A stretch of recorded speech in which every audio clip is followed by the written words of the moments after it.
in Ezra chapter 6 tonight, and then we'll leave there and jump over to Esther.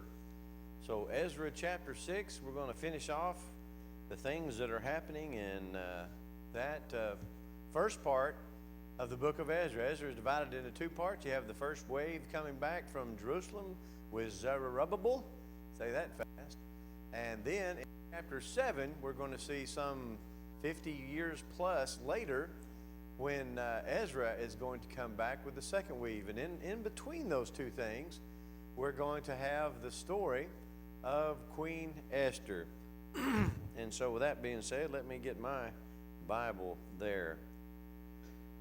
We should all live our lives with the attendance of Brother David Francis. I want to tell you that right now, because when he's not here, we were already making plans on who was going to go out in the hallway and call him. We thought something might be amiss. That's the way you ought to be, right? When somebody's not at services, there ought to be something wrong. I mean, that's how, it ought to be. Like something, you're somehow providentially hindered. But we're glad that he's here. Good to see him. Notice King Darius is now after, again, questioned by the local authorities as to why they were building this temple again. Remember in chapter 5 we saw Haggai and Zechariah, those two prophets of God, started preaching to the people, and the people had a mind to work, and so they went to work rebuilding this temple. And so the ruler of what's called the land beyond the river, which is one of the provinces that we'll see here in a little bit. There's 127 satraps, provinces in the Persian kingdom. It's a really big deal.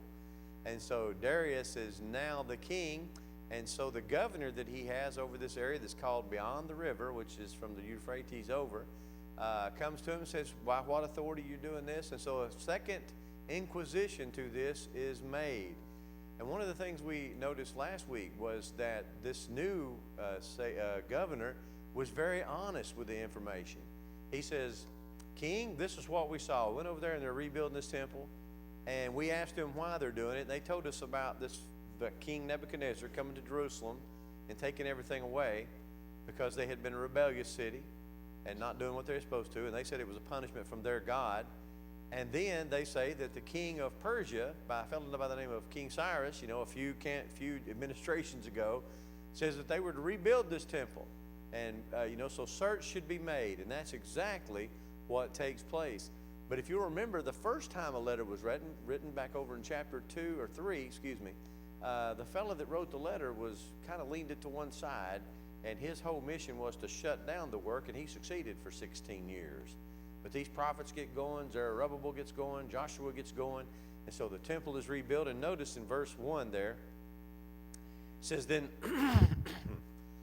excuse me, then Darius the king made a decree, and search was made in the house of the rolls, where the treasures were laid up in Babylon. Now, picture the Library of Congress, and you go in there, and there's all those books, and a lot of them behind steel cases because, or behind glass cases, excuse me, not steel, and they're sealed. They don't want air getting to them because a lot of the paper that's used now, all these books are chemically treated so that the paper won't break down as fast. If you have a book in the Library of Congress, it's a special thing. But all these shelves with books, well, imagine a day and time when they didn't have books. And so you've got scrolls. And so you have piles and piles of bins full of scrolls. You can imagine how much fun that would have been trying to go through all of those. It wasn't like, you could go to the table of contents a lot of times. It was decrees that were written. And so this is a big deal, and it takes some time. And notice there was found at Achmetha in the palace that is in the province of the Medes a roll, and therein was a record thus written. And of course it says exactly what the Jews had been saying, that indeed King Cyrus had made a decree following that the house of God at Jerusalem was to be built, that they were to offer sacrifices, that foundations were to be strongly laid. In other words, we don't want to just throw something up. Let's build this right. The height thereof 80 cubits breadth, 80, and get all the rolls of the great stones and the timber. And he says, let this all be paid for. This is big. Let all this be paid for out of the treasury, the king's treasury. In other words, after that, from the tax money. The Jews are not going to pay for this out of their pocket. The king was going to pay for that. And also, all of the accoutrements of the temple that Nebuchadnezzar took away, they need to be restored, everyone to their place. And now Tatnai, the governor, beyond the river, and your companions which are beyond the river, be ye far from thence. Let the work of this house of God alone. In other words, don't hinder them. Let the governor of the Jews, that be Zerubbabel, and the elders of the Jews build this house of God. Moreover, he says, not only are you to leave them alone, but I make a decree what you shall do to the elders of these Jews for the building of the house of God, that is the king's goods, even of the tribute beyond the river. In other words, Tatnai, I want you to take some of the money that you're pulling in for me, that you send to me. I want you to take some of that money, and I want you to pay for the things that these men need. Forthwith expenses be given unto these men, that they be not hindered. In other words, let the work go. Not only that, but you buy the things they need. If they need animals for sacrifice, you buy those things, and let all of this done, the wine, the oil, let all of this be done without fail, verse 9. Verse 10, that they may offer sweet sacrifices and savors unto the God of heaven, and pray for the life of the king and of his sons. And I have also made a decree, there's the positive side, now here comes the negative part, whosoever shall alter this word, let timber be pulled down from his house. In other words, pull the roof off of it, if you will. And being set up, let him be hanged thereon. That's pretty clear, right? What's going to happen there. And let his house be made a place where they pile the animal waste. And the God that caused his name to dwell there, destroy all kings and the people that shall put their hand to alter and destroy this house of God which is at Jerusalem. I, Darius, have made a decree. Let it be done with speed. And as we talked about this morning, this is not something that was done in a vacuum. Darius the Mede, Darius the king, is a very famous king. As a matter of fact, it is believed that he put together the largest land army that had ever been assembled. He already owned all of, going all the way over to India, the Babylonian kingdom, the Mede kingdom. They had even taken over Egypt. Egypt had been around forever. Nobody ever conquered Egypt. It was too far to get to. They conquered Egypt. They went across the Fertile Crescent. They owned all the land of Canaan. They owned the Persian Gulf. They owned it all. If you were to pull up a map today of the Persian Gulf, and you were to look exactly north and just a little bit over east from that, you would find the capital of Susa, or Shushan, as we're going to see here in a little bit. And that was the Medes and the Persian kingdom. And this Darius, would send the greatest army, the greatest armada that had ever been assembled, to attack and to conquer Greece. And that is significant. You ever heard of a marathon? You know what a marathon is? It's a gas station. Yeah, I know. That's what no. Marathon, we get the word from a city in Greece. And Marathon is famous because that is where the Greeks and the Persians hit heads the first time, if you will. And the Persians were defeated. And the story went, and this is kind of one of those apocryphal stories, that a fella ran from Marathon to Athens to tell them to be ready because the Persians were coming around the bottom of Greece and were going to come up and attack Athens. And so this fella ran and did that. And the story goes that after he ran those 26 miles, that he just fell over and died. And there is the moral of the story. If you were stupid enough to run 26 miles, you might as well just drop over dead. No, I'm kidding. A lot of people do that and enjoy that, but man, that's taxation. But they think that it's probably more likely a story where a man actually ran, and I imagine he took some breaks because it's a lot further. He ran from Athens all the way around the isthmus down to a place called Sparta to talk to the Spartans because the Persians were coming. And so you have two different campaigns. They're 10 years apart, and people think the story somehow got interposed. Bottom line was, the Persians should have stayed out of the ocean. Most of their fleet is destroyed up in the top of the Aegean Sea, and so basically Darius has to stop his campaign, It's not a good thing. 10 years later, the king who is reigning during the time of Esther, his daddy, Ahasuerus, is going to attack as well. And we're going to see that when we get to Esther chapter 1, that Artaxerxes is number 2. And see, he's called Xerxes in history, and Ahasuerus in the Bible. There's 2 of them, a daddy and a son.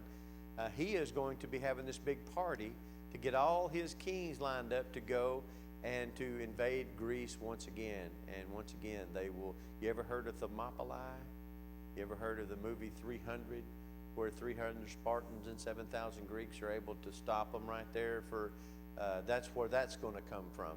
And so it's not going to be a good thing for him either. But this is happening in time. And what do you read about that right here? We don't. We're reading about that king. But you think he had other things to be doing besides writing this decree about? It's busy times. This is real history. And this is taking place during that time. And brethren, think about the Jews that were building that temple and were getting that decree. And think about what they thought about where they would be as far as history would. You know, a lot of times we think that we're insignificant and that the work that we're doing is not a big deal. And you know, I'm going to come, I'm going to go, and I don't know what kind of imprint I'm going to leave on this world. Brethren, your influence is beyond more than you'll ever know. Your teaching, your life, you will influence people who will go, and they will influence people, and they will teach people. And these Jews, who are not very many in number, they're doing the best they can to build this temple and so forth. They, you know, you got to think about how many of them were really on fire to do that. You know, you probably had a bunch that were just doing what they were told, right? I can't believe my dad drugged me all the way over here to Jerusalem. I had a life over in Babylon. Man, I was in the clothing business, and you can hear the kids, you know, that went with their families. Why are we here? You know, there's nothing here. And so they've got to rebuild this back. But little did they know that they were setting a course for history, and that they were going to be a part of this temple that one day would be burnt down by the Greeks. But then the next temple would be the one that the Christ would spend time at. All along, though, Jerusalem, they're reinitiating. They're going to restore Old Testament Jewish worship, as we'll see by the end of the chapter. So that's exactly what they do. And it says, and the elders builded in verse 14. They prospered through the prophesying of Haggai the prophet and Zechariah the son of Iddu. Don't ever take out or forget or to account the power of the Word of God. A lot of people won't be motivated by many things, but the power is in the Word. Brethren, we stressed that last week. I won't belabor that again. It's not you, it's not me, it's God's Word. They built it and finished it according to the commandment of God of Israel, according to the commandment of Cyrus, Darius, and Artaxerxes, the king of Persia. And this house was finished on the 3rd day of the month Adar, which is the 6th year of the reign of Darius the king. And the children of Israel, the priests, the Levites, and the rest of the children of the captivity kept the dedication of this house of God with joy. And they offered at the dedication of this house of God 100, and there you have the animals.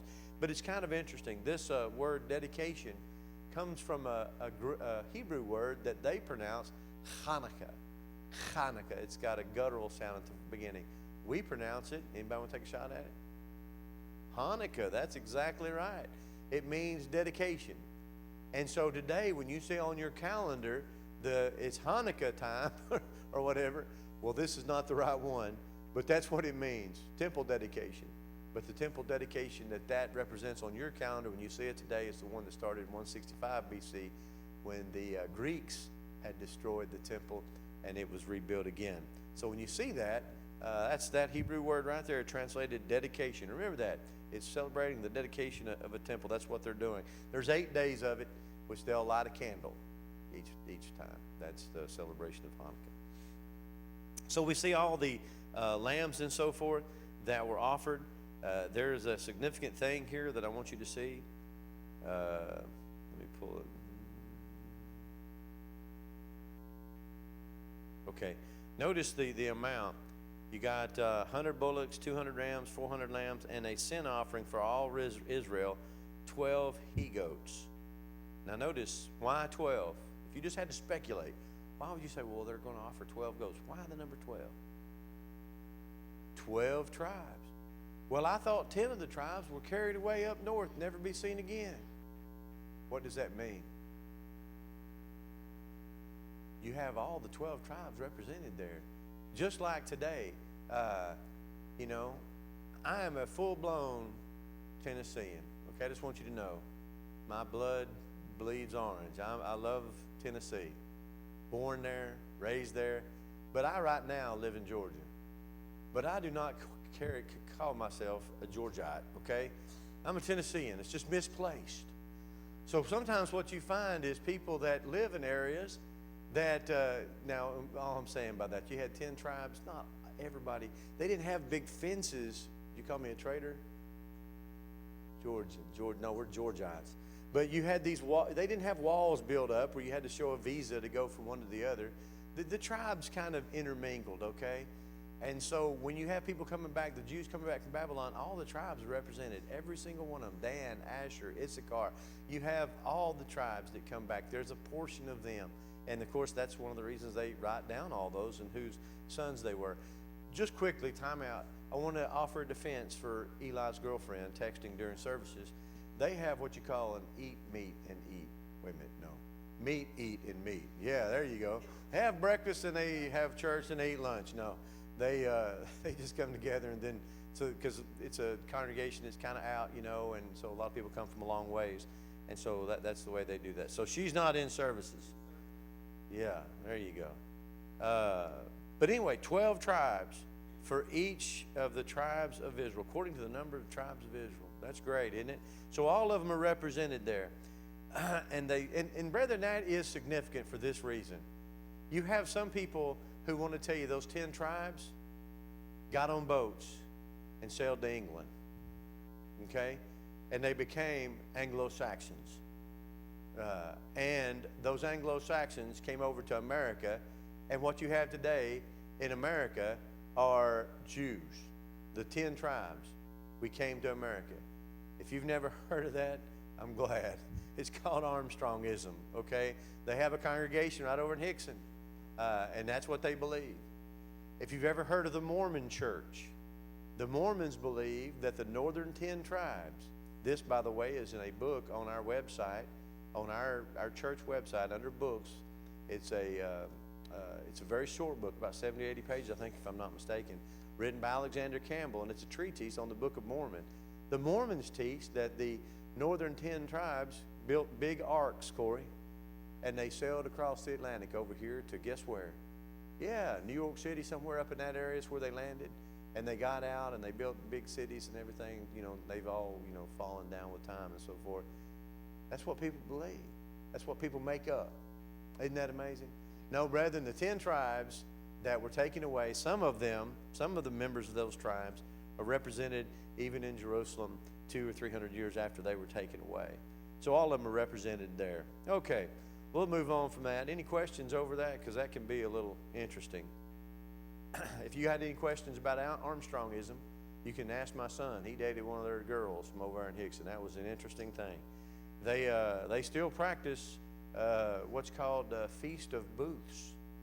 Yes, they build little brush arbors or tents, and they'll live outside at their headquarters, you know, for a week. And yeah, you got some stuff out there. All right, notice what's going to be celebrated: the Passover. Not only had the Jews came back, and not only have they started offering sacrifices to God, but now they're going to start keeping the Jewish religious calendar. Notice it said, and the children of the captivity kept the Passover upon the 14th day of the first month. For the priests and the Levites were purified together, all of them were pure, and killed the Passover for all the children of the captivity, for their brethren, the priests, and for themselves. And the children of Israel, which were come out of captivity, and all such as had separated themselves unto them from the filthiness of the heathen of the land, to seek the Lord God of Israel, did eat. A national celebration. The nation has separated themselves from the heathen, and they are celebrating it as one. What a beautiful picture will come to an end. Comes back 50 years later, when I shouldn't say comes back, he's not even born probably. When he comes 50 years later, you're going to see that the grandchildren of these folks right here have thrown all that out. heathen. They're married, worshiping their gods. They're intermingled with the people so bad it's hard to believe, and it's going to be a very, very tragic ending. Ezra chapter 9 and 10. I wonder if I'm falling out or my battery's running low. It says, and they kept the feast of unleavened bread 7 days with joy. Now, the feast of unleavened bread followed after the Passover. You had the Passover, and then you have the feast of the unleavened bread. The Passover representing, remember, when they put the blood of the lamb on the doorpost, and the angel of death or the death thing passed over, didn't go in and take the life of the firstborn. Then after that, they had 7 days where they eat bread that hasn't had any kind of, or the 7 days prior, kept the feast of unleavened bread 7 days with joy. Brethren, I can't remember. I think it's afterwards. I'm almost positive it's after. Either way, one of the reasons that I wanted you to know that is because, and you probably have a footnote in your study Bible that has Leviticus and maybe has a couple passages from Exodus. They were required, the Jews were, as part of this feast, to take all the yeast out of their house, every single bit of it. You could have no yeast in your house because a little yeast will do what? Leaven the whole lump, won't it? Right. So they were to clear yeast out of the house completely. And that's one reason that, a lot of gospel preachers, a lot of people have looked at and said, the wine that the Lord, of course, called the fruit of the vine when he instituted the Lord's Supper, couldn't have been fermented wine, because what do you have to have for the fermentation process? Sugar, yeast. It has to cook, if you will. And so all that had to be taken out of the house. That's something interesting there. For the Lord had made them joyful and turned the heart of the king of Assyria unto them to strengthen their hands in the work of the house of God, the God of Israel. Notice chapter 7.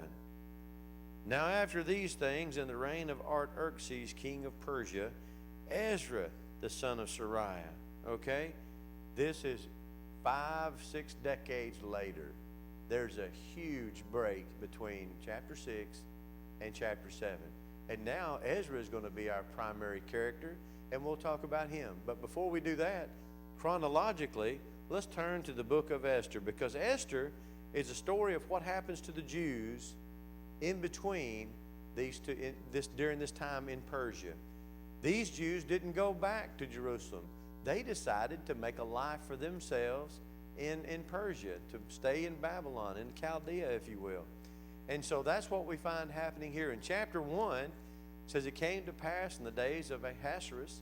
This is the one that reigned from India to Ethiopia. Now, if you're familiar with Africa, speaking of which, I'll see Daniel Gaines tomorrow, I'd imagine there, Ed Troxel, him and his whole hee-haw gang's there. I hope they don't try to get me to babysit. But I saw, they're all there, so good Lord willing, we'll see them at their booth tomorrow. But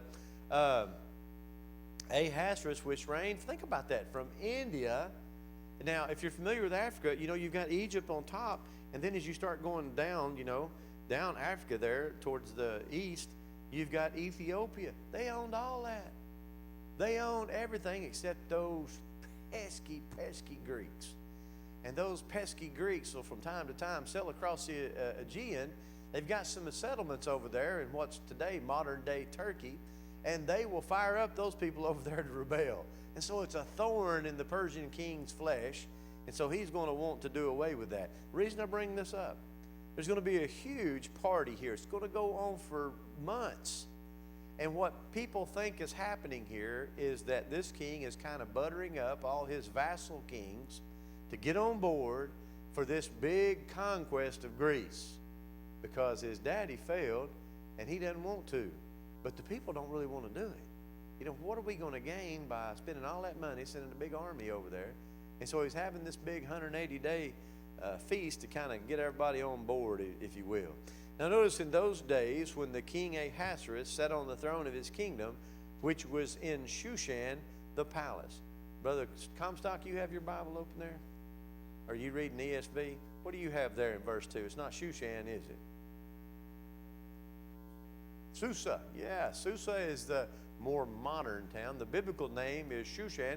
By the way, nobody lives there today, but it was the capital then. So when you see Susa, that's one of the things. That's tough.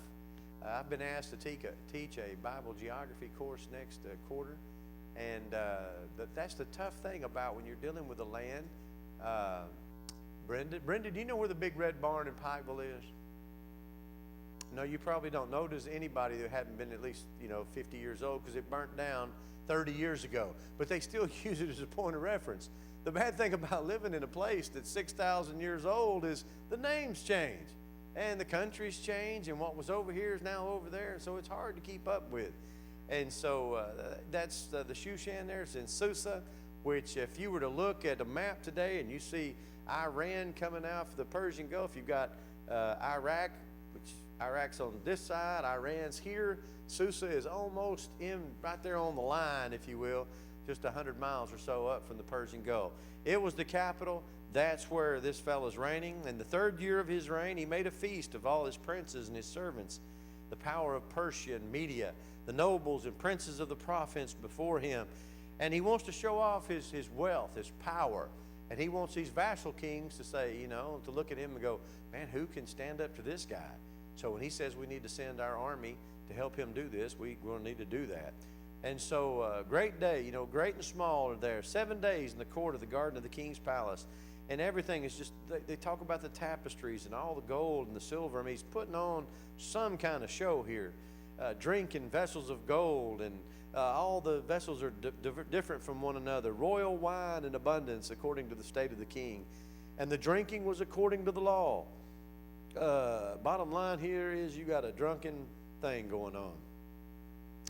And he appointed the officers of his house that they should do, every man could have all he wanted.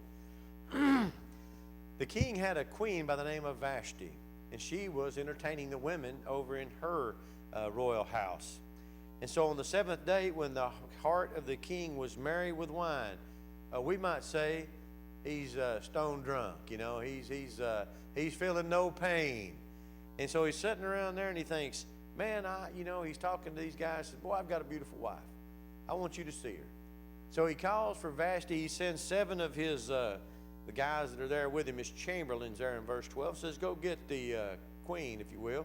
But the queen, verse 12, refused to come at the king's commandment by his chamberlains. Therefore the king was very wroth, and his anger burned in him. One of the things you're going to see about this fella, he's got not very good qualities. He's easily to anger. He's very proud. He very much wants things done his way immediately. He doesn't mind killing people with the drop of a hat. That's just how he operates. So his anger burns in him. Why do you think Vashti may not have wanted to show up at the king's request? Just saying. I know we don't know. We're not told by the text. But why do you think she might not want to go? Yeah, that's exactly right. Who wants to go into a bunch of drunk men and, it's just not you can kind of let your mind wander a little bit there. You kind of have an idea why she wouldn't want to do that. Well, but the king's got a problem because he told her to come and she didn't. So something's going to have to be done. So bottom line is they all get together, and this is affecting all the men. Why is it that you suppose women don't have the right to vote in places like Iran, Afghanistan, and so forth? Why would you think that's the case? Why are they not in politics? Why are they not in business a lot of times? That's exactly right. The men control it, and that's just the way they like it. They don't want the woman being raised to a prominent place in society because she is nothing more than one of his harem. And each man, according to Muslim law, can have 4 wives. He can have 4 in his harem, if you will. And so they love to have it so.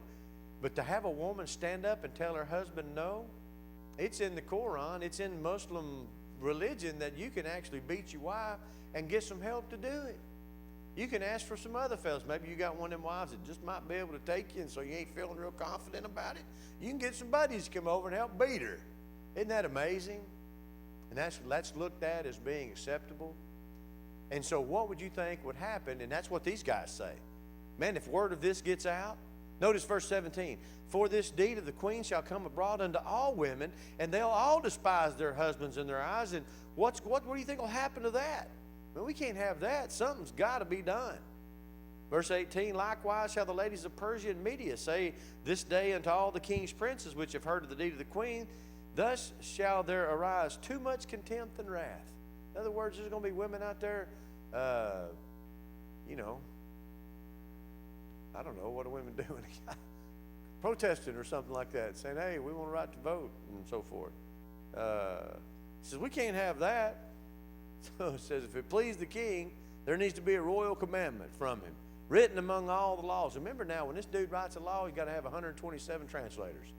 And they've all got to write it in that language, and it's got to be sent out. I mean, this ain't like today when we can just send out an email. This is a big deal. And so he does that. So the king's decree shall be published throughout the empire, for it is great. All the wives shall give to their husbands honor, both great. So what are they going to do? Verse 19, that Vashti come no more before the king, and let the king give her royal estate unto another one that's better than she. In other words, what's going to happen? She's going to lose everything. And he is, for all basic purposes, going to exile her, banish her. And, it's a big deal. This lady's been used to the finest of everything, and now all that's going to be taken away from her. But at the same time, you can appreciate, the fact that she said, I'm not going to get involved in that. And appreciate her doing that. Well, notice in chapter 2, the wrath of King Ahasuerus was appeased, and he remembered Vashti, and it brought, he missed her. And so what they want to do, and now, brethren, I'm going to tell you something. It's not easy for me to put, and you to put our minds in this time, that every province would send, we're talking 100+ women, young virgins, throughout all the land would come and join, for all purposes, the harem of this king. And that he would, one at a time, spend time with each one of those. And I don't think they went to the Sonic for a hamburger. I believe we know what took place.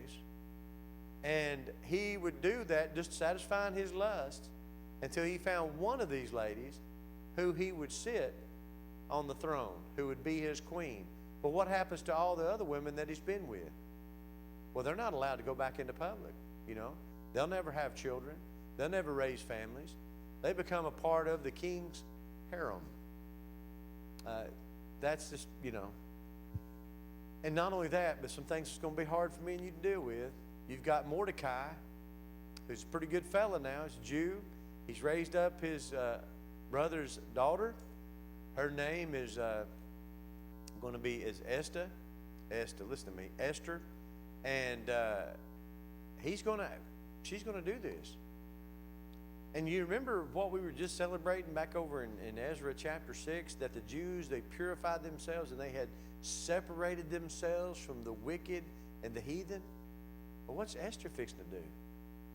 Well, she's going to hop right in bed with the heathen. And she's going to be right there. And so you look at some of these things, and one of the things that we have to remember is that God is not putting his stamp of approval on this. When we have narrative in the Old Testament, most of the time we're just given information. And God doesn't say this was either right or this was either wrong. But we know that it was God's law that the Jews were not to intermarry with people of other nations. But here she's going to do that very thing.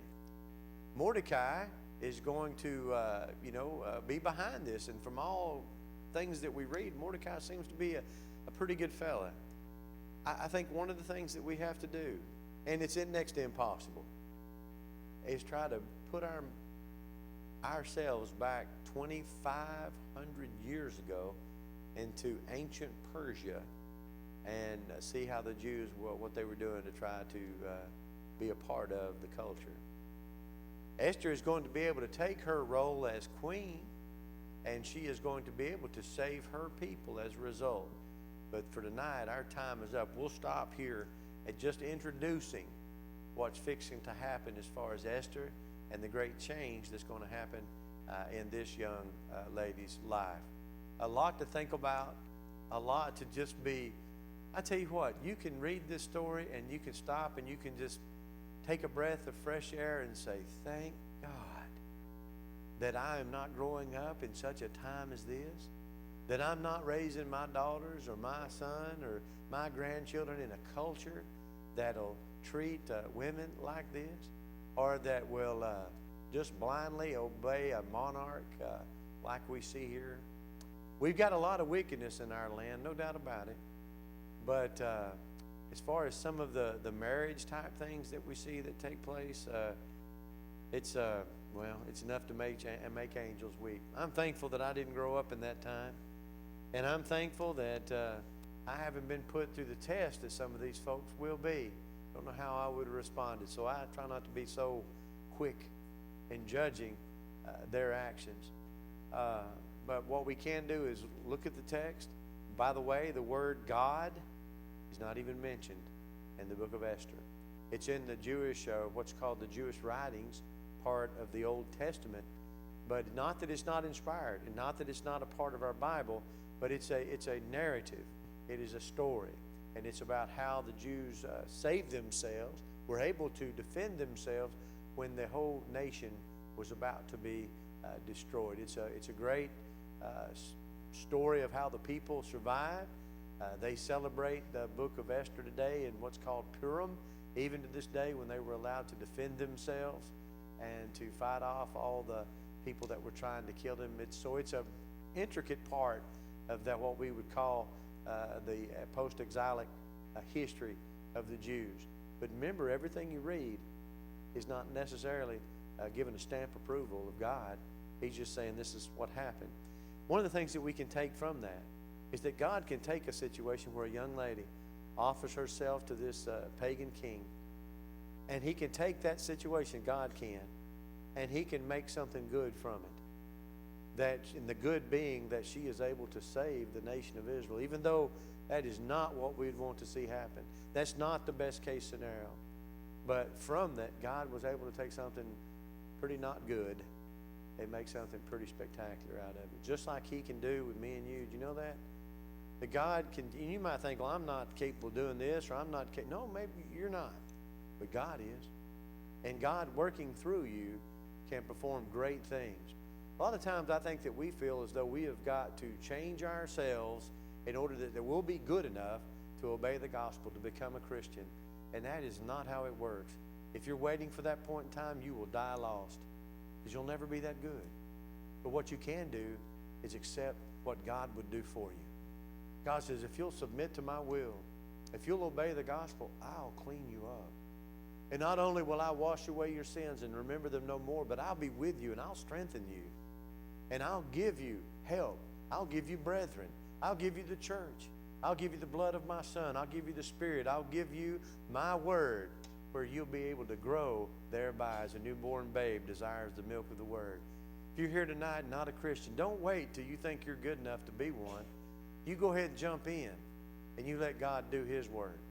If he can take Esther in this situation that she's going into and save a people, imagine what he could do with you. If there's anything that we can help you with, we encourage you to come as together we stand and sing.